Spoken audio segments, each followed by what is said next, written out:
Universidad Nebrija. Nosotros lo resumimos en un lema: pasión por saber y pasión por emprender.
En breve comenzaremos. Rogamos vayan tomando asiento. Muchas gracias.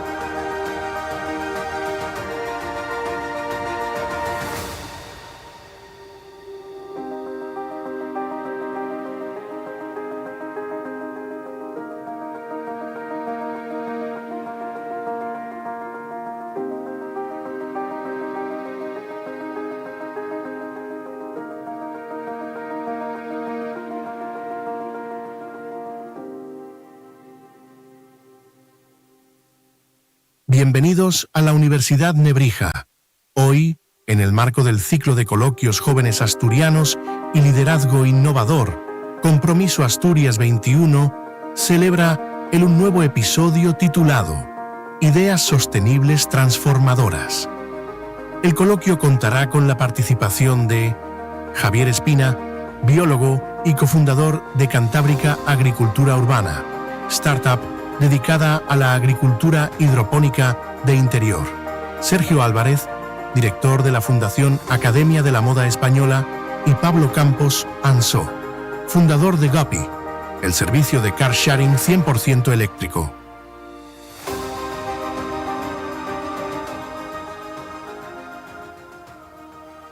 Buenas tardes, ¿qué tal? ¿Cómo estáis? Bienvenidos a un nuevo encuentro del ciclo de coloquios Jóvenes Asturianos. Tercer episodio ya, ¿eh? Hablamos como en las sagas cinematográficas, como en las grandes películas, como en las series de Netflix. Estamos ya, comprobando el toque diferencial que le dan los jóvenes a estos encuentros que hace Compromiso Asturias aquí en Madrid, ya afortunadamente desde hace bastante tiempo. Vosotros, los más jóvenes, vais a tomar la palabra, compartís aquí en este escenario vuestras experiencias y también vuestras inquietudes, y a los que ya tenemos bastantes canas, pues nos dejáis escuchar, que está muy bien, y todos aprendemos con vosotros. Eso seguro, y de eso trata esta iniciativa, de daros voz a los asturianos más jóvenes que estáis aquí en la capital, temporal o permanentemente. Ya hay algunas caras conocidas que se van sumando a estos encuentros, con lo cual aquello de temporal empieza a ser permanente, pero siempre hay posibilidad de regreso, y en cualquier caso lo importante es que la sintáis así, que seguís sintiendo Asturias como vuestra casa. Eso siempre un valor, y además estamos convencidos de que la queréis bien. De eso se trata, por eso estamos aquí. Como dijo el poeta, la casa es ese lugar al que vuelves, y así nos sentimos nosotros en esta Universidad Nebrija, a la que volvemos una y otra vez para reunirnos y para compartir, para disfrutar entre amigos. Así que lo primero es, como siempre, dar las gracias a nuestro querido Manuel Villacellino, presidente de la Fundación y el Consejo Rector de la Universidad Nebrija, y la persona que siempre nos abre, además muy generoso, las puertas de este lugar que sentimos, insisto, ya como en nuestra casa. Así que, por favor, le recibimos con un fuerte aplauso. Un poquito.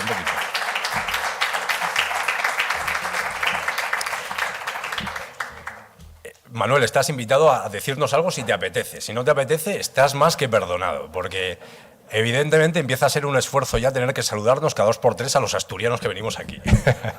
Muchas gracias, Manuel. Estaba distraído porque no sabía que tenía que acogeros, más allá, digamos, de veros con el cariño que siempre os vemos cuando llegáis, ¿no? Pero para nosotros, ya os podéis imaginar, Asturias es especialmente importante, entre otras cosas porque nos gustaría vivir allí. Pero Madrid es también una tierra de acogida, y las universidades como Nebrija, que tienen, digamos, esa esa intención y esa capacidad de llegar a ser una de las mejores universidades de España, esperamos, necesitan estas enormes ciudades, estos lugares donde hay tanta competencia, donde hay tantas oportunidades, donde hay tantas cosas. Y quizá para el coloquio que vais a iniciar, pues además de daros la bienvenida, es recomendar eso, que no nos preocupemos por salir de nuestra tierra, por liderar en Madrid o por liderar en Estados Unidos o en Asia. Lo importante es que hagáis esos proyectos personales que os van a dar alegría durante toda la vida, en la medida que lo vivís como propio y que sois capaces de sacar lo mejor de vosotros mismos haciéndolo, ¿no?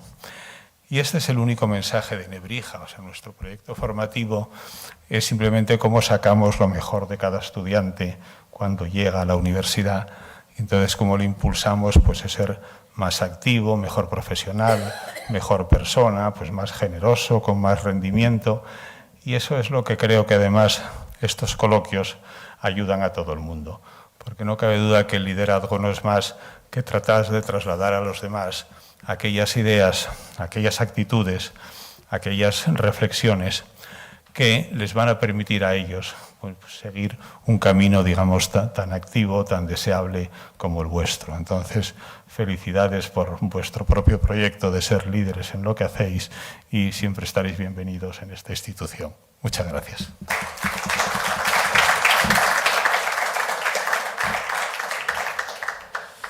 Muchísimas gracias, Manuel. Pues, ¿quién mejor que Manuel Villacellino, que la Universidad Nebrija, para hablarnos de liderazgo y de cómo sacar lo mejor de cada uno? Por cierto, que estamos viendo también cómo ellos son capaces de renovarse y cada vez mejor para presentarnos siempre la mejor imagen. Está fantástico. ¿Cómo nos vamos a ir de esta casa si cada vez que venimos hay una sorpresa mejor? Estamos felices de estar aquí y de escucharos, que es lo que tenemos que hacer ahora. Pero previamente, como siempre, tenemos a otro joven que también nos saluda siempre. Es un poquito mayor en cuanto a la edad biológica, pero en cuanto a la energía y a la fuerza de espíritu, yo os aseguro a los más jóvenes que no le echéis un pulso al presidente de Compromiso Asturias, porque podéis salir mal parados. Vamos a escuchar a nuestro querido Eduardo Sánchez. Eduardo, por favor.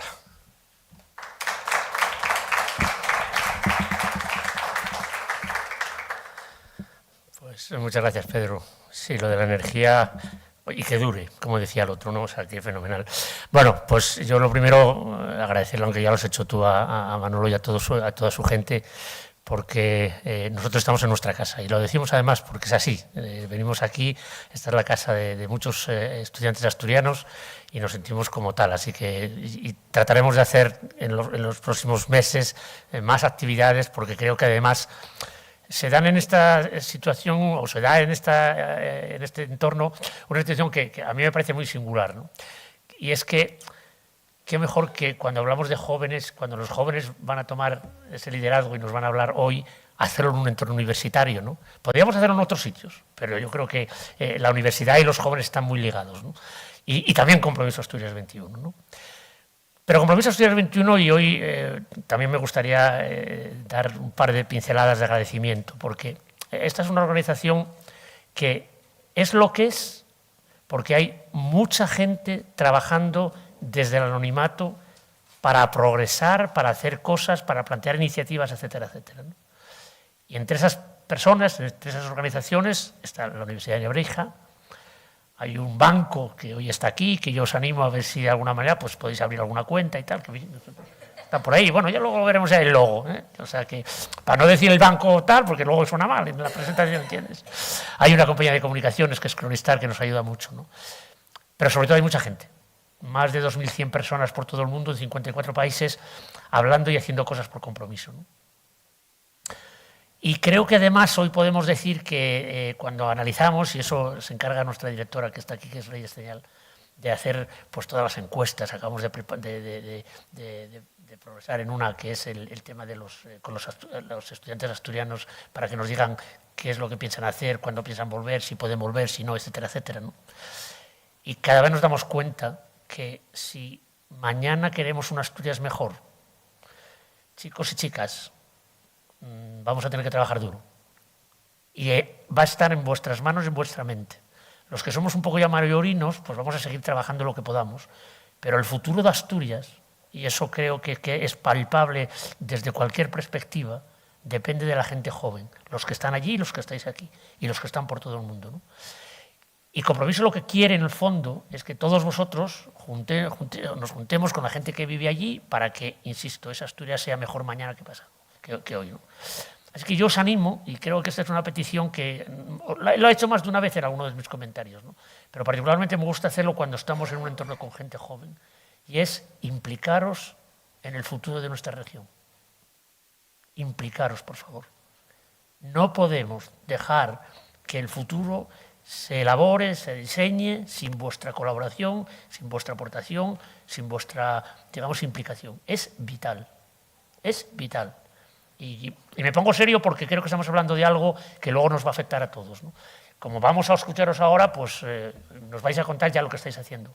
Pero insisto, una mirada a Asturias y una implicación con Asturias en estos momentos de la historia, cuando, bueno, estamos hablando de temas muy complejos en muchos sitios del mundo, nos parece que es esencial si queremos que nuestra región, la región que nos ha visto nacer a todos, que nos ha formado, que nos ha educado, pero la región a la cual todos queremos, necesita de todos vosotros, necesita de todos nosotros, inciso, para hacerse mejor. Así que es un llamamiento que quiero haceros particularmente hoy, porque creo que realmente estamos en un momento extremadamente relevante para que esa implicación sea lo mayor posible por parte de toda la gente joven que estáis aquí. Muchas gracias.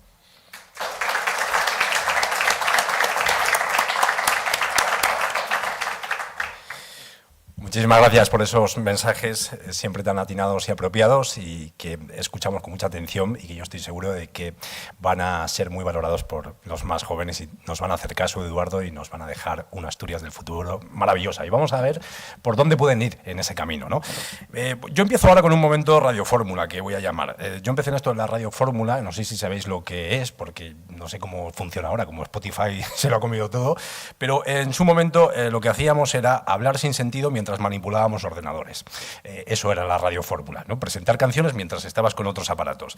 Bien, digo todo esto porque ya estoy haciendo eso, intentando poner el siguiente juego, que es lo que me ha empujado Lucía a que hagamos, porque es más divertido, una introducción interactiva en la que tenéis que participar.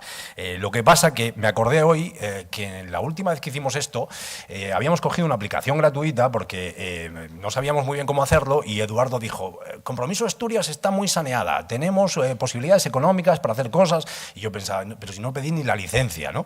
He vuelto a hacer lo mismo, así que a ver qué pasa, pero ser un poco generosos. Lo bueno es que Compromiso Asturias sigue muy saneada, porque yo no estoy tirando para nada de licencias. Así que, venga, vamos a ver si sale. Ya tenemos en pantalla la aplicación y lo que vamos a hacer es dar contexto, dar un poco de sentido a la conversación que viene ahora. Este redondel que da vueltas no es la bola del mundo, es que tarda un poquito, entonces yo tengo que seguir rellenando. Y lo voy a hacer explicando que luego nuestros panelistas van a dar sentido a algunas de las cosas que vamos a poder, bueno, valorar en este pequeño juego, en este pequeño test. Os digo que si funciona, vais a tener que utilizar el móvil, así que podéis ir sacándolo ya para coger el código QR, que con un poco de suerte va a aparecer en pantalla ahora y que va a permitir que os logueéis para que juguemos. Cuando lleguéis a algún lado en el móvil, no sé exactamente a cuál, acordaros de que tenéis que poner un nombre, el vuestro o el que queráis, se puede utilizar un nick, algo así, lo que queráis. Bueno, ya veo que de momento sois todos como muy honestos con el nombre. Esto no lo hacéis en redes sociales, esto aquí todos de frente. Bien, estamos todos más o menos, ¿queda alguien? Estamos todos ya logueados. ¿Alguien quiere coger el código QR o empezamos? ¿Sí? ¿Hay alguien más? ¿No? Ahí hay un móvil al final que no sé si está obsesionado conmigo o no coge el QR. ¿Ya estamos? Venga, vamos a empezar. Como os decía, es un pequeño juego en el que tenéis que ayudarnos a descifrar la respuesta correcta. ¿Qué significa el término emprendimiento de impacto? Y ahora aparecen tres opciones. Crear negocios que generan beneficios económicos, pero también sociales o ambientales. Crear negocios disruptivos que impactan bruscamente en el mercado. O emprender con tanta fuerza que rompes la mesa del coworking, como le pasa al chico de la pantalla. Por cierto, todo esto hecho también con inteligencia artificial. Lucía, estás orgullosísima de mí. Estoy haciendo cosas modernísimas, modernísimas. Venga, pues Efectivamente, 21 de vosotros están en lo correcto porque es principalmente lo que busca el término emprendimiento de impacto, generar un beneficio también social y ambiental. Bien, seguimos adelante con la siguiente pregunta. Bueno, esto es una pequeña clasificación, pero no importa. Lo que importa es saber cuál es el principal motivo que impulsa a los jóvenes a emprender en Europa. Tenéis estas tres posibilidades: tener un impacto positivo en la sociedad, detectar una oportunidad de negocio o la posibilidad de autoexplotarse antes de que lo hagan otros por ti. Es decir, ¿qué es lo que más le gusta a un emprendedor? Autoexplotarse, ¿no? ¿Para qué me va a explotar otro? Ya lo hago yo. ¿Qué creéis que va a ser? ¿Habéis contestado ya todos? Venga, pues está un poco igualado esto, ¿eh? Entre tener impacto positivo en la sociedad y detectar una oportunidad de negocio, han acertado los que piensan en la economía. Lo más importante, estos son todos estudios que os podemos luego dejar las referencias en internet si queréis, donde se avala la parte científica de estas encuestas, ¿eh? Detectar una oportunidad de negocio, esto no ha cambiado, aunque efectivamente el tener un impacto positivo en la sociedad es algo que preocupa muchísimo más ahora a la hora de emprender que hace a lo mejor 10, 15 o 30 años, ¿no? Pero sigue siendo el negocio lo más importante para avanzar. Vamos con la siguiente. ¿Qué porcentaje de startups europeas nacidas en los últimos 5 años se consideran startups de impacto? ¿Cuáles creemos que de estas nuevas empresas, asociadas sobre todo al mundo de la tecnología y de negocios disruptivos, son startups de impacto? ¿El 13%, el 27% o todas las que usen eco, bio, verde en su nombre, aunque te vendan una batidora, ellas ya van de impacto positivo? Bien, pues la respuesta correcta, vamos a ver qué habéis dicho vosotros. Efectivamente, el 13%, la mayoría estáis en lo cierto, es el número de empresas que tienen en su misión, que además eso lo tienen que comunicar, el convertirse en una startup de impacto, es decir, el generar algún tipo de impacto positivo socialmente. Y vamos ya con la penúltima. ¿Cuál es uno de los retos más comunes a los que se enfrentan los emprendedores sostenibles en España? Dificultades para acceder a la financiación específica, lagunas de conocimiento en aspectos financieros y administrativos, o el ataque constante de un unicornio financiero, que son esos que lo petan rápido y cotizan, bueno, antes de cotizar en bolsa, ya están facturando una barbaridad. ¿Qué le pasa a los emprendedores sostenibles en España? ¿Qué les preocupa más? Bien, pues la respuesta acertada efectivamente es la que ha votado la mayoría: dificultades para acceder a la financiación específica. Es verdad que también se quejan de tener alguna falta de conocimientos y de burocracia, pero lo más importante es que no encuentran financiación. Sí, ese banco que nadie nombra, que yo voy a nombrar luego 3 veces, no te preocupes. Qué chiva. ¿Qué porcentaje de jóvenes europeos considera importante que su trabajo tenga un impacto positivo en la sociedad y en el medio ambiente? ¿El 65, el 75 o solo si pueden postearlo en Instagram con filtro verde bosque sostenible? Entonces sí, este es un trabajo que les gusta. ¿Has visto? Compromiso Asturias está ahí personalizando las camisetas. Todas bio, ¿eh? Bien, pues el porcentaje de jóvenes que está interesado en ese impacto positivo alcanza efectivamente el 75%. Es decir, que es elevadísimo también. Luego ya los pobres trabajan o trabajamos donde se puede, pero el interés está ahí y eso es positivo. Como el interés de que conozcáis cualquiera de las sedes de Caja Rural de Asturias aquí en Madrid. Ahí os lo digo porque cada vez lo ponen más fácil. Llevan 3 y van a por la 4ª ya, chicos. Van a por la 4ª y se fija mucho la gente joven. Así que, bien, con esto lo vamos a dejar. Ya nuestro querido Alfonso, nuestro compañero, ha salido fenomenal, Alfonso. Nada, para habernos matado estábamos a 1 minuto, pero ha salido muy bien. Vamos a dar paso a la conversación, que es lo importante, pero efectivamente nos ha dejado ya la oportunidad de bueno, tener alguna cierta base para entender cómo es el universo del emprendimiento, sobre todo en el terreno de la sostenibilidad, que además no es tan fácil de calcular ni de describir, porque en el concepto sostenible se han metido muchas cosas últimamente. De todo ello vamos a hablar con la maravillosa Lucía Camporro, que es socia colaboradora, miembro de la Junta Directiva de Compromiso Asturias, que va a ser la persona que modere esta mesa de conversación, a la que nos acompañan Javier Espina, biólogo y cofundador de Cantábrica Agricultura Urbana, Sergio Álvarez, director de la Fundación Academia de la Moda Española, y Pablo Campos Ansó, fundador de Guppy. Así que enhorabuena, chicos, por estos 3 fantásticos proyectos y tenemos muchas ganas de conocerlos. Lucía, tú y tus chicos, todo tuyo.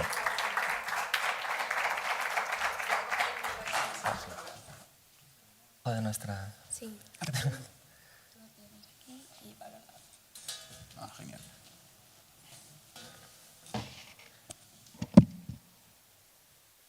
Probando. No. ¿Me escucháis? Vale, bueno, ¿qué tal? Bienvenidos. Ahora sí, gracias.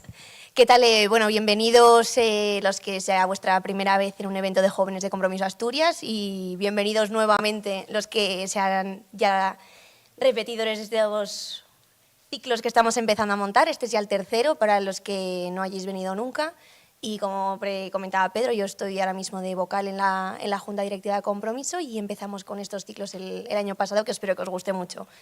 A mí me gusta más que, en lugar de presentaros yo, que os vais presentando vosotros. Si te parece, Javi, como estás aquí a mi vera. Genial. Cuéntanos. Genial. Se escucha, ¿no? O sea, si está encendido. Bueno, yo soy Javi, soy el cofundador de Cantábrica Agricultura Urbana junto con Tesa. Para explicaros un poco lo que es Cantábrica, así para que lo entendáis, Cantábrica es un vertical farm. Esto quiere decir que es un huerto urbano de interior, solamente que tiene una peculiaridad, que es que nosotros pues adaptamos las características ambientales del entorno pues para producir, lo hacemos todo en interior, para producir un amplio abanico de plantas de interés culinario. Principalmente pues nos dedicamos a cultivar pues plantas aromáticas y plantas vivas que comercializamos sobre todo en supermercados, en restaurantes, pero también pues, trabajamos con algún supermercado, con alguna tienda de alimentación. La principal característica que tiene esta forma de cultivo es que al final pues, utiliza, bueno, como veis aquí, son todo sistemas verticales que nos permiten pues, bueno, cultivar más en menos espacio, utilizando sistemas de cultivo hidropónico para poder llegar a ahorrar hasta un 90% de agua con respecto a otras prácticas de agricultura, y poder pues, ser más eficientes en el uso de todos los recursos que tenemos, desde pues, la siembra, la disminución del desperdicio de productos, y etcétera, que luego ya os contaré con más calma. Muy bien, muy interesante. Muchas gracias, Javi. ¿Sigues tú, Sergio? Venga, sigo. Yo me uno a la Fundación Academia de la Moda Española como director desde enero de 2024. Yo no soy emprendedor, soy intraemprendedor, de los 3 que estamos aquí.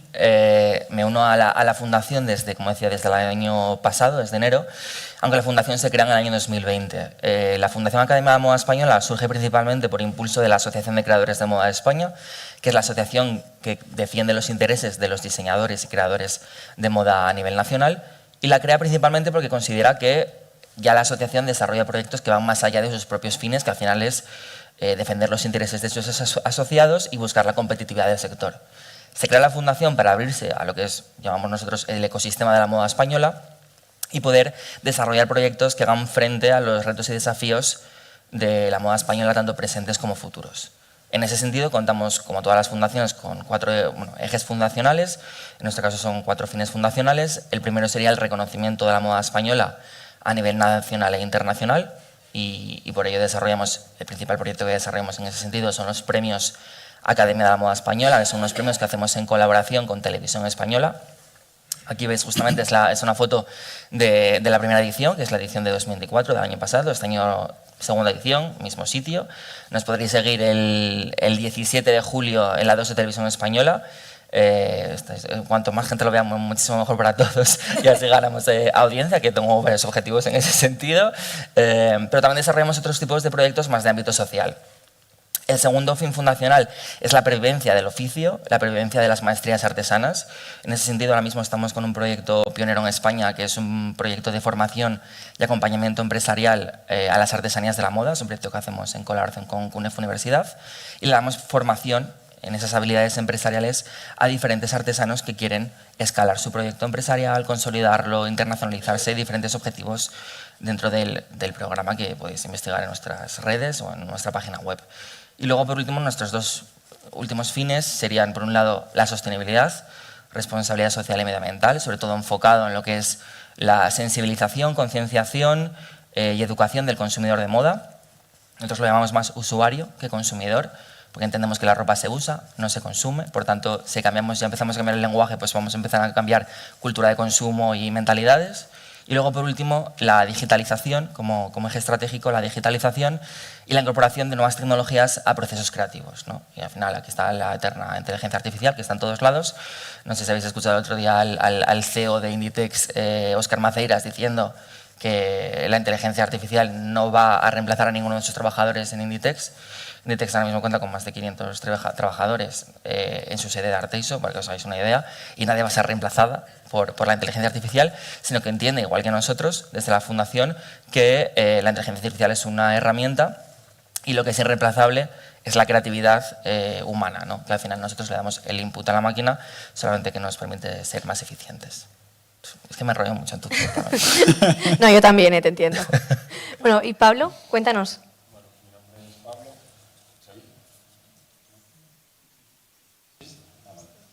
Mi nombre es Pablo, vengo del grupo Junquera Marítima, que es una empresa familiar asturiana, y en el 2019 fundamos Guppy, que es un proyecto de movilidad sostenible dedicado al alquiler de vehículos 100% eléctricos y compartidos.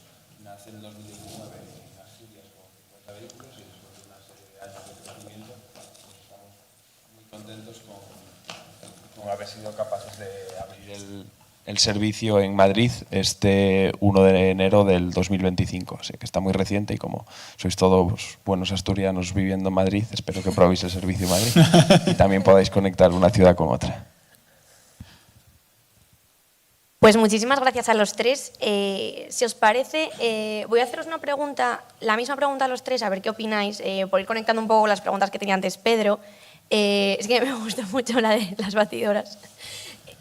Es verdad que ahora se tiende mucho a poner el apellido eco, bio, etc. O sea, desde mi punto de vista, si me lo permitís, hasta sobreutilizado en muchos ambientes. Según vuestro criterio, o sea, ¿cómo conseguís, o sea, cada uno desde vuestros respectivos proyectos, cómo conseguís ser coherentes con ese apellido, ese adjetivo de bio, eco, sostenible, verde, sin que se considere el greenwashing al uso? Yeah. Hacerlo de verdad, vaya. Vale. Bueno, no sé, empiezo yo Sí, por comentar ejemplo. un poquitín. A ver, nosotros, siendo sinceros, salvo igual parámetros concretos que tenemos medidos y que sabemos que medimos, por ejemplo, el tema del ahorro de agua y demás, es verdad que nos cuesta mucho llevar a cabo unas mediciones exactas de nuestros procesos, y eso es así de momento. Sí que es verdad que nosotros, lo que decías tú, intentamos sobre todo trabajar como con coherencia con lo que hacemos. Es decir, utilizamos la sostenibilidad un poco como guía. Nunca, o sea, no es una cosa, por lo menos en Cantábrica, la gente lo asocia mucho al tema de sostenibilidad y ahorro y demás, que lo es, y eficiencia, pero realmente no es una cosa con la que nosotros como que estemos constantemente dándole vueltas y demás, y, o sea, dándole vueltas me refiero como promocionándonos a través de eso, ¿no? Sí. Entonces, nosotros lo que intentamos es que todos los procesos y todas las cosas que hagamos tengan cierto sentido y coherencia. Por ejemplo, me explico. Utilizamos sistemas hidropónicos y sistemas que son recirculantes y que están, bueno, el sistema cerrado y demás, pues por lo que decía antes, porque sabemos que ahorra agua. Pero no solamente eso, también sabemos que gracias a este tipo de cultivos nuestra producción es mayor, o sea, nuestros rendimientos por los cultivos son mayores. No sabría exactamente medirte los cultivos, pero sí, de los rendimientos que tienen, pero sí que realmente, bueno, pues ves los estudios, ves pruebas que hemos hecho nosotros incluso, y vemos que, pues efectivamente, hay mayor rendimiento. Luego, la forma que tenemos de trabajar también, nosotros principalmente trabajamos, bueno, sí, principalmente con todo nuestro producto a demanda, es decir, no tenemos una producción constante de producto y luego lo vamos vendiendo y si sobra algo, si perdemos alguna cosa, pues se desperdicia, se tira. Nosotros toda nuestra producción pasa primero pues, por hablar con nuestros clientes, de todo tipo de clientes, hablo de supermercados, hablo de tiendas de alimentación y hablo también de restaurantes, ver sus necesidades, hacer una serie de estimaciones, bueno, estimaciones que prácticamente más predicciones, más predicciones, ¿no? pero prácticamente es exacto. O sea, de hecho, no tiramos plantas al final porque siempre conseguimos ir recolocando todas las plantas que nos pueden llegar a sobrar en ese caso. Sí, pero bueno, sí que tenéis que hacer ese ajuste de, o sea, vosotros Claro. decir, vale, creemos que la demanda va a ser esta y tenéis que ir produciendo Sí, o sea, de manera anticipada. literalmente es un contacto constante con el cliente, ¿no? Vale. Y entonces de esa manera, por ejemplo, evitamos pues, que haya pérdidas, que haya mermas y que haya todo este tipo de cosas. Y luego también es un sistema que te permite, de alguna manera, pues, ser mucho más eficiente con todo el proceso productivo. Es decir, tú no tienes la medición, o sea, tú puedes como controlar absolutamente la cantidad de luz que le llega a cada cultivo, que todo sea totalmente homogéneo, que todo se desarrolle de la misma manera. Y entonces, de esta manera, pues al final sí que ofrecemos un producto que yo pienso que es coherente con lo que hacemos y es realmente sostenible. Sí que es verdad que es lo que decías tú antes, que tal vez es una palabra de sostenibilidad que se utiliza un poco a la ligera y que de alguna manera debería haber como cierto control, como por ejemplo lo hay en la alimentación cuando no puedes poner pues, fuente de fibra o rico en tal, no sé qué, ¿sabes? Ese tipo Bueno, de... es que ha habido muchas marcas que luego a la larga les han ido Claro. haciendo cambiar el branding o los anuncios porque realmente no eran así. Eso es, porque al final tienes que cumplir una serie de requisitos que tienen que estar o sea, certificados y revisados y yo, sinceramente, o sea, es verdad que es un esfuerzo, pero creo que tendría sentido y que no sea tan sencillo igual a veces ponerlo de sostenibilidad o por lo menos llevarlo tan como bandera, ¿no? O sea, que represente tanto eso. Entonces nosotros eso, es más la coherencia, yo creo, de lo que hacemos, que tenga sentido, más que es verdad que nos cuesta muchas veces pues ser precisos a la hora de hacer pues, KPIs y mediciones en esos casos. Yo, por aportar un poco, sí que es verdad que ahora mismo la Unión Europea ha puesto el foco en el greenwashing. No sé si lo sabéis, ahora mismo hay en desarrollo una directiva que son los Green Claims, es decir, declaraciones de sostenibilidad. Y la Unión Europea, dentro de sus diferentes estrategias, del Green Deal, en este caso, el Pacto Verde, ha puesto el foco justamente en el greenwashing, en la comunicación de acciones sostenibles. Hablando en esta mesa en representación de un sector al cual seguramente se le acuse de greenwashing bastante, que es el sector de la moda, como no, y se nos acusa también de muchas cosas. Además, la Unión Europea ha entendido que somos un sector prioritario para estas cuestiones. Por tanto, y no lo veo prioritario como que seamos el enemigo, sino prioritario como que podemos ser motor del resto de cambios de los sectores, sino que para nosotros es una oportunidad, digamos, en ese sentido.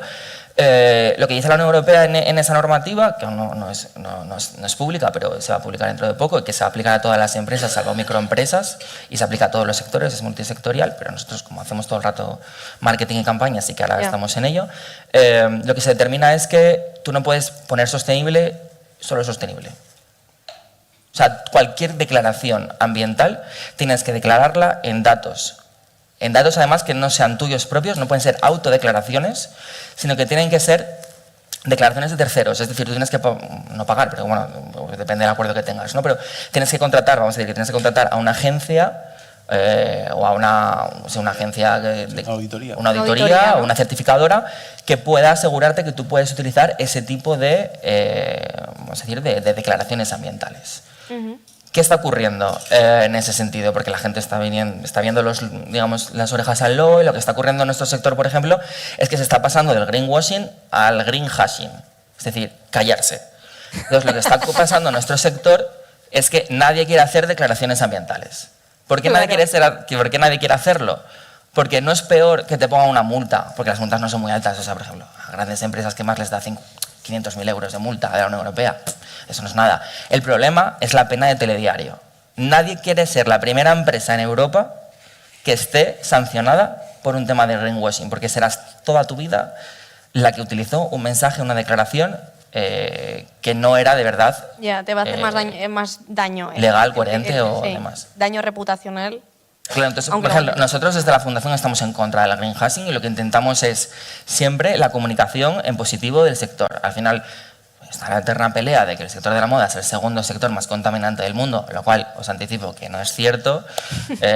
No es cierto porque salió de un informe de las Naciones Unidas un día que venía otro informe, bla, bla, bla. La gente lo tomó por cierto, no es cierto. La Agencia Europea, por ejemplo, de Medio Ambiente determina que somos el tercer sector más contaminante en temas de uso de agua y suelo, pero somos el quinto más contaminante en temas de uso de recursos y en emisiones por CO2.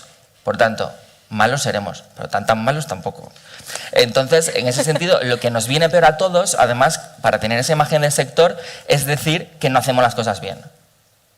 Que sepáis que ahora mismo la principal empresa en España que potencia proyectos de sostenibilidad en el sector es la más grande, que es Inditex, que tiene un brazo inversor para poder hacerlo. Claro. ¿Inditex comunica algo de sostenibilidad? No. Es más, le han prohibido poner su Joint Life dentro, que es, digamos, su certificado propio, autocertificado en las prendas, porque no va a cumplir la normativa de greenwashing. Por tanto, esto va a ser una revolución, el tema de la comunicación. Ahora mismo, si os interesa mucho, hay una guía del Ministerio de Consumo ya publicada de cómo poder comunicar en temas de sostenibilidad. Y además, en temas, por ejemplo, de moda, me estoy enrollando, en temas de moda, las Naciones Unidas tienen incluso un manual específico para las personas que dedican a la comunicación en moda para poder hacer comunicaciones sostenibles. Por lo tanto, las herramientas existen y llevamos un paso por delante para una normativa que se va a empezar a aplicar a partir de 2027, con suerte porque aún no está aprobada. Pues qué interesante, porque no lo sabía, y me alegro mucho de que haya iniciativas europeas para intentar pues tapar estas cosas, de nombrar las cosas que no lo son o ponerle apellidos a cosas que realmente son todo lo contrario. Y Pablo, por ejemplo, en el sector de la movilidad, además concretamente, o sea, con vosotros con los coches eléctricos. Después de Sergio no sé qué contarte. Ya. Cuando te dicen movilidad sostenible, Claro. ¿a ti te gusta? A mí me gusta, sí, sí. Igual a partir de ahora no puedes decir movilidad sostenible. Bueno, con esto que me cuentas. ¿Ya? Sí, pero te voy a explicar. Sí, porque vamos a intentar explicar por qué sí. Decías cómo lo hacéis de verdad, pues creo que la respuesta es haciéndolo de verdad y cogiendo lo que comentaba Javier, yo creo que la palabra clave es coherencia. Y yendo al caso concreto de Guppy y de la movilidad compartida y sostenible, bueno, en primer lugar consideramos, y se empieza a demostrar, y hay certificados de ahorro energético ya, que luego hablaré de ellos, y ya es el Ministerio el que está defendiendo esto, y también el Parlamento Europeo con la pirámide de la ordenación de la movilidad que está invertida. También podría enrollarme, pero espero no hacerlo. Lo primero, compartir un coche en sí mismo, solo el modelo de negocio de que el coche sea compartido, ya implica una eficiencia del uso del activo enorme, ¿vale? Más del 90% del tiempo de los vehículos que tenemos en propiedad están parados. Ese porcentaje cae drásticamente con el coche compartido y todavía tiene que caer mucho más con la evolución y con el aumento de estos mercados, ¿no? Entonces, solo el hecho de compartir el vehículo ya es sostenible en sí mismo y, bueno, creo que no hace falta demasiado dato más allá que el ratio de utilización para demostrarlo. ¿La coherencia dónde empieza? Pues ya que vas a hacer un proyecto de movilidad compartida y sostenible y lo que dices es que quieres transformar las ciudades, mejorar la calidad del aire de las ciudades, no vas a meter 500, 600 o 1000 coches en el centro de una ciudad y utilizar vehículos de combustión. De nuevo, aquí sí que hay mucho ruido, hay una industria que está sufriendo mucho, que es la del automóvil, y como europeo, pues siento que es una pena la posición de los fabricantes europeos, pero la realidad es la que es, y esto lo podíamos haber sabido hace 10 años y podíamos haber empezado a trabajar hace 10 años todos, y no dejar que los grandes asiáticos y americanos, BYD y Tesla, sean los que vayan a reinar el nuevo mercado del automóvil. Entonces, cuando nosotros decidimos qué tipología, qué tecnología incluir de vehículos, apostamos por el vehículo 100% eléctrico, por el grado de emisiones y por no solo las emisiones locales, que es indiscutible para la calidad del aire que respiramos dentro de la ciudad, sino también por la eficiencia energética, que de esto se habla poco. Un coche eléctrico circulando consume de media 17 kilovatios hora a los 100, mientras que uno de combustión tiene la media en 70. Esto significa la energía que consumamos. La consumamos de lo que la consumamos, ¿vale? Si la energía encima que consumimos viene de origen renovable, que en Guppy también por coherencia intentamos hacerlo al 100%, pero entonces ya sería cero, ¿no? La emisión neta. Pero es que incluso viniendo la energía de una fabricación, de una térmica, el consumo energético absoluto es la cuarta parte, incluso 4,5 veces menor que en uno de combustión. Y esto es pura eficiencia energética y esto es de lo que Europa debería empezar a preocuparse. Ya se está haciendo también en clima, en climatización, en otras cuestiones, ¿no? Entonces, la eficiencia energética creo que es fundamental porque además no solo es sostenibilidad, sino que es competitividad y es rentabilidad económica. Entonces, bueno, y luego, pues por coherencia, pues limpiamos la mayoría de los vehículos sin agua, tenemos instalaciones fotovoltaicas de autoconsumo, estamos certificando todos los kilómetros que recorren todos nuestros usuarios y midiendo el ahorro energético para sacar las fichas CAE, que son del Ministerio, son públicas y se certifican, etcétera, etcétera. Vale, pues sí. Perdón, y lo último. No. Y que también deberían de preocuparse, o sea, cuando dices, ¿y no os preocupa defender eso de sostenibilidad? Bueno, yo ahí también digo que se preocupe el que tenga que defender que es sostenible. No me va a si yo considero que soy sostenible y los clientes consideran eso, pues cuando me lo exijan lo demostraré, pero la preocupación debería estar en aquel que está haciendo greenwashing, ¿no? Y por último, también, a los usuarios, tampoco somos de la opinión que a los usuarios debamos venderles que tienen que usarnos porque somos sostenibles. Somos sostenibles porque queremos ser sostenibles, porque va en nuestra cultura y en nuestros valores de empresa. A nuestros usuarios lo que les ofrecemos es un servicio para moverse del punto A al punto B. Entonces lo que tenemos que ser es cómodos, ágiles, rápidos, lo más baratos posibles, etcétera, etcétera, y que el usuario se preocupe de moverse del punto A al punto B. Y ya haré yo que ese movimiento sea lo más sostenible posible, y algunos de ellos decidirán además cogerte porque eres sostenible. Ya. Pero bueno, el servicio principal no es venderle sostenibilidad, es venderle movilidad del punto A al punto B. Y por ir un poco centrando hacia y barriendo un poco para casa, como quien dice, mismamente, Pablo, por ejemplo, tú empezaste en Asturias con Guppy, pero comentabas al principio que recientemente os habéis movido a Madrid, que además habéis instalado una flota bastante potente. ¿Tú qué papel crees que puede jugar Asturias como referente en materia de sostenibilidad, economía circular dentro de España? O sea, porque justamente además ahora os acabáis de mover aquí a Madrid. Sí. ¿Cuál es tu opinión? Bueno, pues lo primero, como siempre, contar cosas que hacemos y que pensamos que son normales y que pensamos que solo se hacen en grandes ciudades. Asturias, en concreto Gijón, fue la primera ciudad fuera de Madrid que tuvo un proyecto de coche compartido. Guppy es la primera empresa que empezó con tecnología propia a desarrollar coche compartido, y es la única hasta hace un año que tenía capital 100% español y asturiano. Las demás son de Renault, de Kia y de Stellantis. Y la cuarta, que sí que es española, es de Mutua madrileña. Empezamos a conectar ciudades entre sí, de nuevo liderado desde Asturias, una cosa que hemos mantenido, incluso abriendo ahora Madrid, que todo el mundo dice, bueno, ¿ya os mudasteis a Madrid? No, no nos mudamos a Madrid. Oficina central se queda en Gijón, en Asturias. Todo el equipo que trabaja en la matriz de Guppy está allí y va a quedarse allí. Toda la tecnología, el marketing, la atención al cliente, la gestión de empresa, contabilidad, etcétera, etcétera, está en Gijón, en Asturias. Lo que hacemos es abrimos una filial para operaciones, ¿vale? Donde está el equipo de operaciones con su directora de operaciones y de la filial. Tenemos una en Asturias, una en Cantabria y una en Madrid. Pero ¿qué queremos hacer y qué queremos aportar desde Asturias? Pues que sea una empresa asturiana la que conozca y lidere la movilidad de otras ciudades, que creo que es una oportunidad. Nosotros sabemos cómo se mueve Santander, Torrelavega y Madrid desde Gijón. Y no hay mucho más coche compartido en el resto de España, con lo cual la oportunidad es grande, el reto también, y sepamos que, bueno, que desde, de la mano. Que desde Asturias se pueden hacer cosas. Y Javi, por ejemplo, vosotros sí que estáis en Asturias, en Oviedo concretamente, corrígeme. Sí, eso es. Vuestro modelo es pionero también en Asturias, no sé si también dentro de España, ahora nos lo cuentas, en cuanto a lo que es la agricultura urbana, y además no utilizáis pesticidas. Sí, eso es. ¿Cómo ves esa escalabilidad, igual que ha hecho, por ejemplo, Guppy, aunque mantenga la sede en Gijón y las operaciones principales y las gestiones financieras de Gijón se han ido moviendo a Madrid? ¿Cómo ves esa escalabilidad de Cantábrica, bueno, no a Madrid, a Galicia, a otras regiones, pero controlándolas de Asturias? Sí. A ver, yo quiero decir, creo que Cantábrica y el modelo que presenta, por lo menos la metodología de cultivo que utilizamos, creo que es totalmente escalable. O sea, al final, realmente lo que necesitas es una fuente de agua, electricidad y poco más, ¿sabes? Y es una forma de poder incluso aprovechar pues, espacios en desusos que hay en otras ciudades que pues, ahora actualmente, pues, yo qué sé, bajos comerciales o espacios que no tienen mucho uso dentro de las zonas urbanas, y no solamente dentro de las zonas urbanas. O sea, cuando hablo de zonas urbanas me refiero, pues eso, sitios como el que estamos produciendo nosotros, que al final pues es un espacio que de otra manera pues probablemente quedaría vacío, porque cada vez hay más espacios de estos que no tienen salida.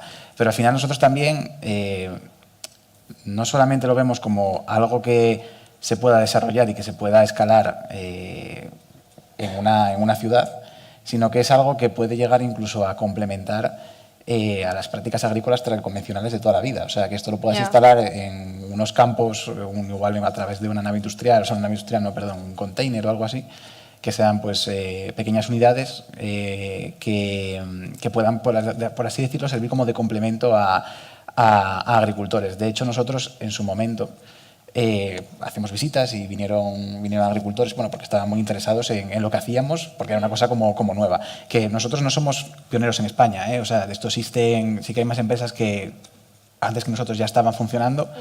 Nosotros, bueno, sí, los primeros en Asturias. En Asturias sí que somos los primeros y sí que es verdad que, bueno, que al final una de las ventajas también que tiene lo de iniciarte en Asturias es que algo así de novedoso llama mucho la atención, entonces como que tienes mucha posibilidad de darte a conocer. Entonces en nuestro caso pues es una cosa que nos ayudó muchísimo, pues eso, como a expandirnos y a expandirnos, bueno, a nivel publicitario, y sí que es verdad que por eso pues mucha gente empezó a conocernos, incluso en el resto de España, ¿no?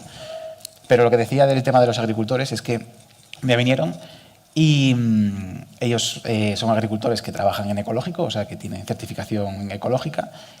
Y claro, les gustaba mucho la parte de los cultivos nuestros y de cómo producíamos, porque les solucionaba a veces algún problema que era, por ejemplo, algo tan sencillo como hacer un semillero, que bueno, no sé si sabéis lo que es un semillero, que es como una plántula pequeñita que se desarrolla y crece. Y es cierto que cuando cultivas en ecológico, tus rendimientos por cultivo, y en este caso tus semilleros, muchas veces están muy expuestos a la climatología y muy expuestos un poco, no voy a decir a la aleatoriedad porque no es así, o sea, es gente que lo tiene todo ya bastante optimizado y demás, pero aún así, bueno, de vez en cuando les salen problemas. Imagínate que es la época del tomate, estás desarrollando tu semillero de tomate y todos los años te va bien, pero de repente un año te va mal. Claro, ellos veían ahí como una solución de decir, joder, si yo tuviera esto aquí, fantástico, o sea, tenía un pequeño módulo de estos y para adelante. El problema, que también es una limitación en ese sentido, es que nosotros, por ejemplo, no podemos conseguir esa certificación ecológica de ninguna manera. Al final, al ser un tipo de cultivo en interior, utilizando cultivo hidropónico, no utilizando pues, hectáreas de terreno, no podemos utilizar, no puede entrar dentro de esa certificación ecológica, ¿no? Entonces lo que pasa es que ellos tampoco pueden utilizar estas plantas si quieren mantener esa certificación ecológica. Entonces es como... ¿Cómo respaldarlo? Claro, tiene que ser todo el ciclo, tiene que seguir de alguna manera la parte eco, si lo quiere seguir. Entonces, bueno, ahí son algunas, que antes hablamos de la coherencia, pues en estas cosas que tienen un poco de poco sentido, ¿no? Que al final, pues sistemas innovación que aparentemente pues puede mejorar la productividad, puede hacerla más sostenible, puede hacerla mejor, simplemente por una certificación que realmente, bueno, cada uno tendrá sus opiniones acerca de ese tipo de certificaciones, pues limite un poco la productividad. O sea, si tu modelo de negocio se basa en una certificación, claro. No. O sea, no funciona el modelo de negocio. Alguno, igual os puedo llevar Sergio, que lo veo bastante puesto en el tema. No, yo sigo esperando. La Comisión Europea va a publicar cuáles son las certificaciones que ya funcionan. El 50% de ellas no son verdaderas. Entonces, ahora mismo existe una burbuja de certificaciones ambientales. O sea, en este caso lo que pasa es que a la gente... Es privada. Sí, o sea, no sé exactamente cómo funciona realmente, pero sí que es verdad que es una cosa... Pues pagas un canon, te dan la certificación y pagas todos los años. Sí, pero lo que quiero decir es que al final tienes que cumplir una serie de... Sí, es eso. Sí, luego te hacen la auditoría y demás, pero al final, entonces, bueno, dependiendo un poco de los criterios de cada una de ellas, es que conozco... Entonces, para terminar, volviendo al tema de la escalabilidad, o sea, es un modelo totalmente escalable. Realmente nosotros sí que es verdad que estamos todavía, y a ver si al final ya a lo largo de este año tenemos definido el horizonte de cómo escalar, pero sí que lo que es el proceso productivo hay que buscar exactamente cuál es la tecla para darle, pero es 100% escalable, ya sea pues, en Asturias, en Galicia, en Madrid, donde surja la oportunidad. Poco a poco lo iremos viendo en otros sitios, seguro. Eso es. Y Sergio, a raíz del tema de las certificaciones que comentabas ahora... Pínchame. Tú, por ejemplo, toda esta nueva regulación de Europa que está viniendo de cara a las certificaciones que comentabas antes, que ya más yo desconocía personalmente que se estaba trabajando ya en ello, que estaba ya para... Te cuento más si quieres de regulación europea. No hace falta, que van por todos los tiros. Que además hago un poco de concienciación. Hay una cosa que ha pasado el 1 de enero, así como dato, hay una cosa que ha pasado este 1 de enero de 2025 que ningún consumidor español sabe, que es que todos tenemos ahora mismo un contenedor nuevo, que es el contenedor para textil y calzado. Y es obligatorio que todos los municipios de España tengan contenedores de textil y calzado. Por tanto, iniciamos lo que es la recogida selectiva, que no existía. Es decir, este contenedor que tiene Cáritas, que es Moda Re, o que tiene Humana, o que tiene, digamos, hay diferentes, además son empresas sociales, lo que existía antiguamente en ese sentido no estaba regulado. Ahora pasamos a una regulación, todos los municipios han sacado licitaciones públicas y es obligatorio hacer esa recogida selectiva. ¿Por qué? Porque se ha entendido que por fin que los europeos tiramos a la basura alrededor de 16 kilos anuales de textil y eso no puede ir al contenedor de otros restos. Entonces, a partir de ahora, así conciencia un poco a la persona, a partir de ahora cuando tengáis un producto textil que no queráis, esté roto o no esté roto, es decir, puede estar no dañado o puede estar dañado, el contenedor en el cual se debe tirar es el contenedor textil y calzado, no al contenedor, o sea, no a todos los restos o a otro tipo de contenedores. Porque eso ayudará a hacer de verdad una gestión adecuada del residuo textil, que es uno de los problemas que tenemos ahora mismo. No sé si habéis visto además el desierto de Atacama lleno de textiles y demás, que es el tema de las exportaciones además a terceros países del tema del residuo textil. Por tanto, en ese sentido, hagamos una buena gestión y en cuanto esté el scrap montado, que es otra de las palabras de moda, el scrap es la sociedad colectiva de gestión de la responsabilidad ampliada del productor, podremos gestionar ese residuo de una forma eficiente para que el sector de la moda sea finalmente circular. Me enrollo más también, ¿eh? O sea, No, pero esto viene toda la normativa europea. Por es una ejemplo, normativa europea. por intentar también buscar algo relacionado con Asturias. A mí me ha dado mucha pena, por ejemplo. No, pero escúchame. Mira, me ha dado mucha pena. Imposible. Me ha dado mucha pena, y os pongo el ejemplo. Me ha dado mucha pena que es que el scrap español, que es Te lo doy y te autopreguntas. no, pero acabo ya, porque tiene que ver con esto. Se están haciendo pruebas piloto de cómo está funcionando el tema de los recursos, de este tema de los contenedores. Han elegido un pueblo recóndito de Galicia, pero no han elegido un pueblo en Asturias, ¿no? Que al final yo creo que también tiene ahí el peso exactamente de quién está haciendo presión para intentar hacer sistemas de economía circular. Entonces, a mí me ha dado pena que no sea Asturias pueda tener una prueba piloto de cómo se hace una gestión de economía circular de los residuos, vinculado más a Asturias. Jolín, pues que yo la verdad que desconocía que estaba ya tan avanzado y tan implementado. O sea, qué buena noticia ir sabiendo estas cosas, la verdad. Pregunta, Pablo, dentro del el sector del que más puedo estar familiarizadas con el tuyo concretamente, entonces te pregunto, cuando empezasteis en Asturias, ¿qué obstáculos os encontrasteis de cara a recibir financiación? Porque entiendo que arrancaríais con una financiación inicial antes de poder ir creciendo y empezar a generar beneficios.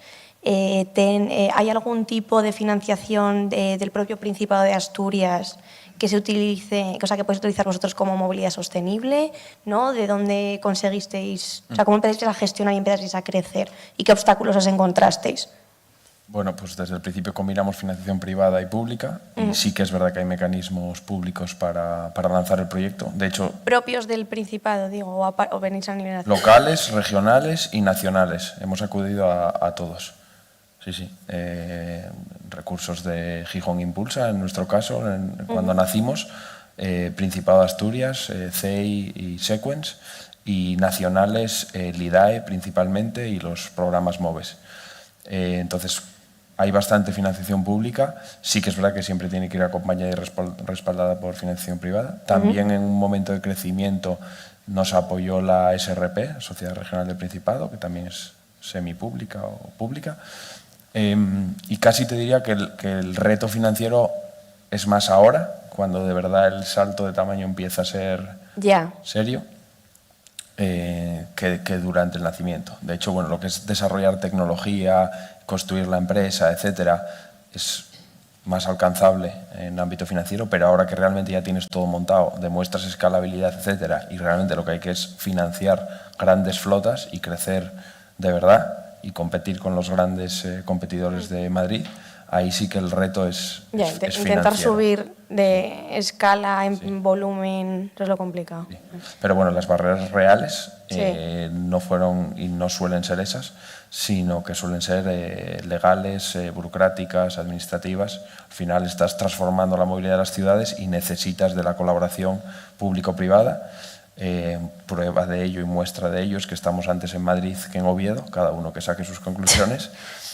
Entonces hay que hay que avanzar juntos, o sea, hay que transformar las ordenanzas municipales, es materia local y eso es un problema enorme que pagamos en España, es decir, vienen desde Europa recomendaciones, pirámides. Antes lo que decía la pirámide de prioridad a la movilidad, Europa dice primero el peatón, luego la bicicleta, luego el transporte público, luego el vehículo compartido y el taxi y luego lo último, el vehículo privado. Ahora que cada uno piense si su ciudad se parece a eso o la tiene dada la vuelta a la pirámide.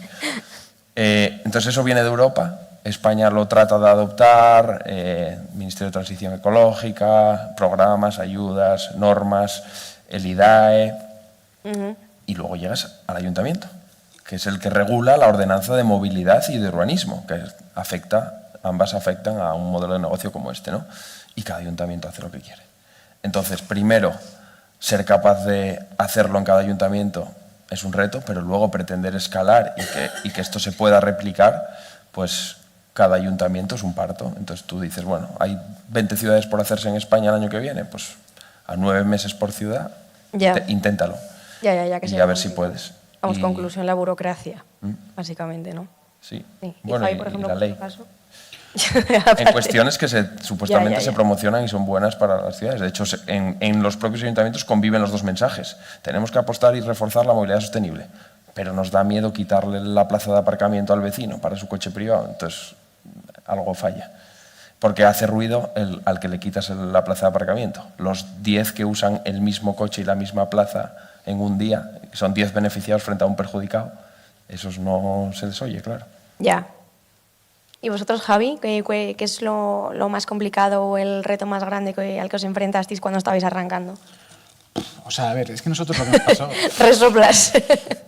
Sí, o sea, nosotros tuvimos como muchos retos, o sea, no diría que son como muchos pequeños retos, porque también hubo grandes retos, pero al ser una cosa como tan distinta, o sea, como tan nueva, sobre todo, bueno, porque en Asturias nadie conocía de ello, pues nos costó un poco de absolutamente todo, ¿no? O sea, desde los primeros momentos conseguir una licencia de un local para poder producir dentro de él, que parece una tontería, pero claro, tú llegas a la consejería, le dices, oye, que quiero cultivar plantas dentro de tal. Claro, se quedan todos como, ¿qué hago yo con esto? Entonces, ya una licencia de normal tarda un montón, que obviamente es lo de siempre. Tú vas a solicitar la licencia, mandas todos los papeles y empiezas a hacer cosas. Luego la licencia a nosotros nos llegó, no sé, igual no sé, nos llegó 3 años después.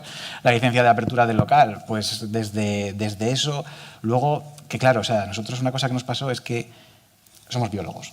Entonces, formación, que es lo que ponía antes la encuesta esta, nosotros formación administrativa y financiera, cuando empezamos teníamos 0, o sea, fuimos aprendiendo a base de golpes. De hecho, o sea, nosotros empezamos con una financiación privada, luego prácticamente el primer año fue un desastre, o sea, no un desastre porque era lo que tenía que pasar, porque al final es un proyecto tan distinto y que tú tienes en tu cabeza a quién quieres orientarlo, pero luego, un poco lo que decía antes, de que llamas la atención de la gente, entonces te surgen muchas oportunidades y nosotros, bueno, pues dijimos que sí a todo. Y al final, claro, no te centras en nada. Va pasando el año, ves que tus gastos no bajan, pero tu facturación no sube. Y entonces, el primer año fue súper necesario, aprendimos un montón, detectamos dónde teníamos que ir más o menos y dónde no teníamos que ir, pero claro, al final estábamos en un momento en el que, joder, desastre. Tuvimos la suerte de que a partir de un premio pues conseguimos más financiación, que eso nos dio tirón suficiente para seguir adelante. Y luego también, o sea, yo no, o sea, lo llamaría obstáculo, pero también con solución, que toda esta parte que digo de que nosotros no teníamos ni idea de tema de financiero, de tema administrativo, de tal, por suerte en Asturias sí que hay mucha organización pública que te apoya en estas cosas y te guía mucho y te lleva mucho de la mano contigo. Y pienso desde Oviedo, sin ir más lejos, pues el Talud de la Ría, pienso en Gijón Impulsa, pienso en el CEI, bueno, Sequence igual no tanto apoyo como tal, pero sí, o sea, en cuanto a subvenciones y demás, obviamente sí, pero no seguimiento constante como por ejemplo puede ser el CEI, que al final pues casi son como mentores tuyos que de manera gratuita, ya, que te van echando una mano paso a paso, ya que arrancas, efectivamente, ya que y te van echando una mano, ¿no?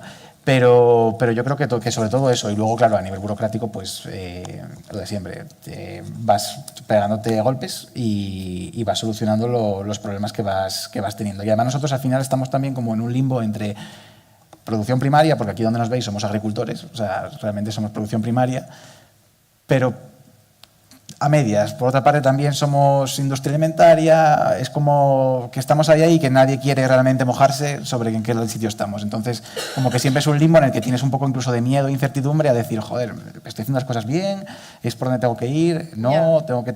Entonces, Quedas un poco como a ciegas. Sí, vas un poco como a ciegas por eso, porque estás como, es una cosa tan nueva que va todavía que la gente no sabe muy bien dónde ubicarte y la gente normal, yo lo entiendo, te manda para el otro, ¿sabes? Entiendo que dicen, oye, mira, vete a hablar con esta consejería y la otra consejería dice, vete a hablar con esta otra, ¿no? Yeah. Entonces, Eso me pasa a mí también, ¿eh? Sí, entonces es un poco pues lo que hay. Pero bueno, por suerte, poco a poco los obstáculos van solucionándose y realmente no ha habido ninguno, gracias, o sea, por suerte, que nos haya en plan impedido avanzar de manera estrepitosa. Sí, bueno, que es lo importante. Es lo importante, sí. Y tú, Sergio, por ejemplo, tú al fin y al cabo sí que vives aquí en Madrid. La fundación, no sé si tiene algo o no en Asturias. La fundación es de ámbito estatal, es de competencia estatal. Desarrollamos proyectos, hasta ahora, llevamos 2 años haciendo proyectos muy grandes. Un poquitito. Ahora mismo hemos desarrollado proyectos tanto en Madrid como en Barcelona. A raíz, pero sí que es verdad que uno de los proyectos, por ejemplo, que tenemos, que es el de la formación y acompañamiento empresarial o artesanos de la moda, tenemos justamente una artesana que es asturiana, que está justamente cursando nuestra formación.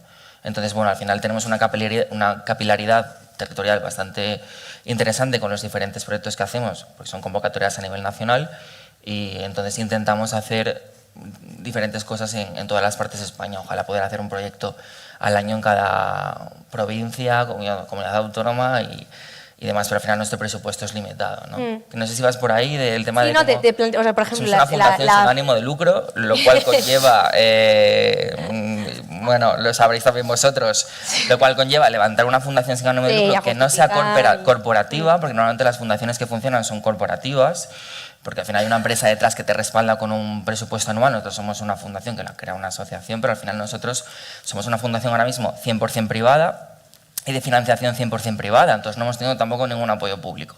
Acaban de notificar hoy que nos han concedido nuestra primera subvención por concurrencia competitiva, además, y demás. Claro, la diferencia es que, por ejemplo, nosotros representamos un sector creativo, cultural y creativo, que es la moda. Eso no tiene duda, la moda es cultura, es una industria cultural y creativa.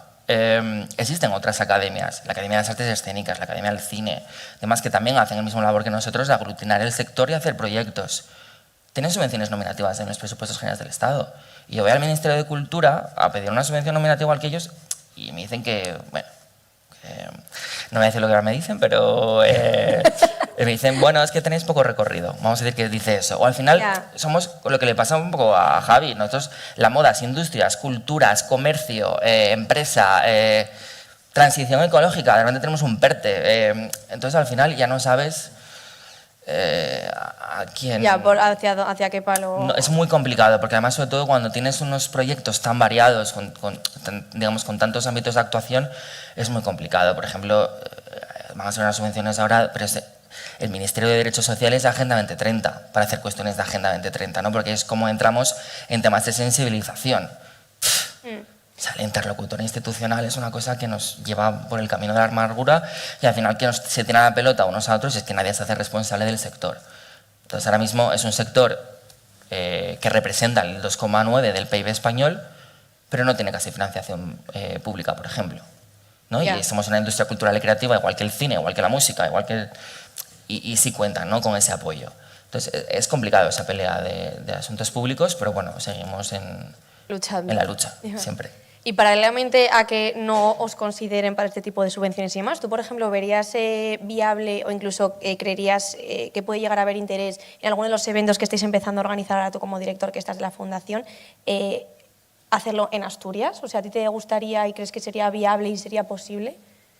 Yo, si alguno de los alguien es representante de algún ayuntamiento de Asturias o de la Consejería de Cultura de Asturias, yo me animo a hacer los premios Academia de Moda Española 2027, 28, 29, un convenio de colaboración a largo plazo, en la ciudad que queráis. Te estamos grabando. Damos el espectáculo que queráis. Al final, somos una fundación de carácter estatal. Entonces, a mí lo que me interesa, al igual que los Goyas se hacen cada año en una ciudad diferente, a mí me interesa movilizarlo. Esta segunda edición lo vamos a volver a hacer en Madrid, simplemente porque la primera edición lo consideramos prueba piloto. Ya de verdad esta es como la edición de verdad, vamos a decir. Pero yo, eso es un poco exclusiva, entre comillas, o no, oficialmente os lo cuento, y yo me estoy intentando llevármelos a Barcelona el año que viene, porque es el segundo nodo en tema moda en España, y el siguiente paso será llevármelo a Galicia. Entonces, la idea un poco es esa, de que además estén representados todos los actores del ecosistema en un mismo día y celebremos, y al final son los primeros premios del sector para el sector, que el resto de los premios que existían en la moda son premios de cabeceras, es decir, de medios de comunicación que al final se dan a sus patrocinadores. Entonces, sí, yo hago los premios en Asturias y también a mí me encantaría hacer temas de despoblación o conversión industrial en Asturias. Me encantaría hacerlo porque el sector moda es un sector que además fija población, intensivo de mano de obra, tiene una parte creativa, cultural súper interesante que se puede desarrollar y creo que se está desaprovechando en Asturias. Sí que es verdad que no tenemos esa tradición textil como en otros territorios, pero éramos de las únicas zonas donde se cultivaba el lino en España, por ejemplo, y hemos perdido el lino y el cáñamo que se cultivaban en España. O, por ejemplo, tenemos a grandes diseñadores que, no siendo tierra de diseño o de creatividad, han salido de Asturias. Es decir, yo voy vestido de Carlota Barrera. Carlota Barrera es premio Academia de Moda Española, justo el año pasado Talento Nobel, Vogue Fashion Fan. Tenemos a una persona que ha salido de Tapia de Casariego, que ha estudiado en Central Saint Martins y está presentando colecciones en París, que es Arturo Vejero. Ángel Schleser, ahora mismo el director creativo, también es asturiano, que es Alfonso Pérez. María Lafuente, que también es asturiana. Es que si no digo a todos se enfadan. Y el último, que es Marcos Luengo, en Oviedo. Sí. Tenemos, para no ser una región, digamos, con historia de moda, tenemos unos grandes diseñadores, un gran talento. Entonces, no sé por qué no lo ven. Pues mira, ¿os parece? Para ir cerrando la mesa ya, que si no a mí también me van a reñir. De promoción. A raíz de lo que comentabas, como te has comprometido y además ha quedado grabado que los próximos premios los vamos a hacer en Asturias contigo. No, los próximos no, eso ya los tengo palabras. Bueno, pues dentro de 2027 has dicho, ¿no? 2027, sí. Vale, pues como de aquí a 2027, dado que estáis en tres sectores que están luchando por merecerse, digamos, ese apellido de sostenible, moda, agricultura, movilidad, ¿cómo, pregunta, para cerrar, en un minuto cada uno, cómo podríais, entre las tres empresas, cómo podríais montar algo juntos en Asturias? ¿Qué os ocurriría? Guay, yo esto lo estaba pensando. Yo esto lo he pensado. ¿Ya lo has pensado? Sí. Pues venga, dale, a ver. Yo trabajo sin ánimo de lucro, recuerdo, pero yo tengo todo el rato ideas de negocio. Al final, la agricultura hidropónica se utiliza mucho en el textil. Lo hablábamos en su momento, cuando nos conocimos. Hay proyectos ahora mismo en Valencia en el cual producen algodón en hidropónico. Y al final es una capacidad muy buena de traer el algodón a Europa. Ahora mismo en Europa solamente se produce algodón en 2 países, España y Grecia. Y no representa nada a nivel internacional lo que es la producción de algodón. En España es donde más algodón orgánico y regenerativo se hacen. En Europa, bueno, es que no es difícil porque está Grecia y España. Pero es un proyecto que puede tener salida, o si quieres que tenga tradición asturiana, pues el lino. Entonces, lino hidropónico. Y entonces, nosotros desde la Fundación desarrollamos un proyecto para formar a gente que se pueda reconvertir al sector textil, y todo el reparto se hace a través de movilidad sostenible. Joder. Podemos buscar inversores también ahora, si queréis. Qué bien tirada. Claro. Eso, o hacemos tapicería para los coches. Lo que Sergio quiera. ¿Y vosotros, chicos, qué opináis? Algo añadir al plan. Yo aquí veo un holding, ¿eh? Buah, no sé, pues yo, o sea, realmente, o sea, me parece una pregunta como complicadísima porque, o sea, son sectores que aparentemente son, o sea, digo, que sí que pueden tener algo en común, pero realmente como unirlos todos me parece muy complicado. Sí que es verdad que yo, hasta que no me comentaste el otro día lo del lino y el algodón, no lo había ni planteado, pero oye... pero igual hay que plantearlo, ¿eh? Igual nunca se sabe, sí, oye, a la mínima. Pero eso, a mí, o sea, yo como única cosa que podría aportar a todo eso que se me ocurre es que vuelvo otra vez al tema de los espacios en desuso. En Asturias, en Oviedo, hay muchísimos espacios que ahora mismo no tienen una utilidad pensada, o igual sí, algún proyecto para futuros, pero que podrían convertirse como en centros realmente de tecnológicos para unir a todo este tipo de iniciativas y de ideas que vengan de fuera, que sean asturianas o que no, lo que sea, pero bueno, que al final que sí puedan tener de alguna manera pues un espacio común en el que compartir sus ideas y poder desarrollar pues, proyectos que igual de repente pues salen las tapicerías hidropónicas, ¿sabes? Oye, pues tampoco es mal plan, ¿eh? Y vais a ser pioneros con tapicería a base de algodón o de lino en un cultivo hidropónico y todo asturiano y todo queda en casa. Bueno, en fin, chicos, muchísimas gracias. De verdad que un placer teneros aquí, sobre todo los que os habéis tenido que desplazar desde Asturias, que estáis viviendo allí. Para nosotros es un placer, además hablo por mí, sé que hablo por todos mis compañeros y en la Junta de Compromiso Asturias, de Cronistar, de la Nebrija. Muchísimas gracias, me gustaría que les deis un fuerte aplauso, espero que lo hayáis disfrutado.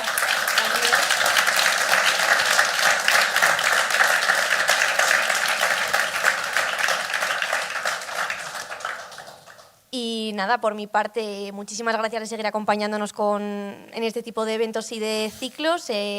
No quiero haceros spoiler, pero a la vuelta de verano volveremos a tener otro al que volvéis a estar invitados, por supuesto.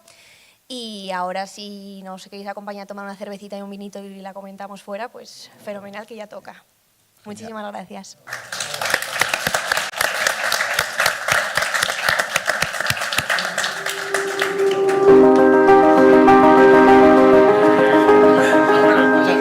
Nada, a vosotros por invitarnos.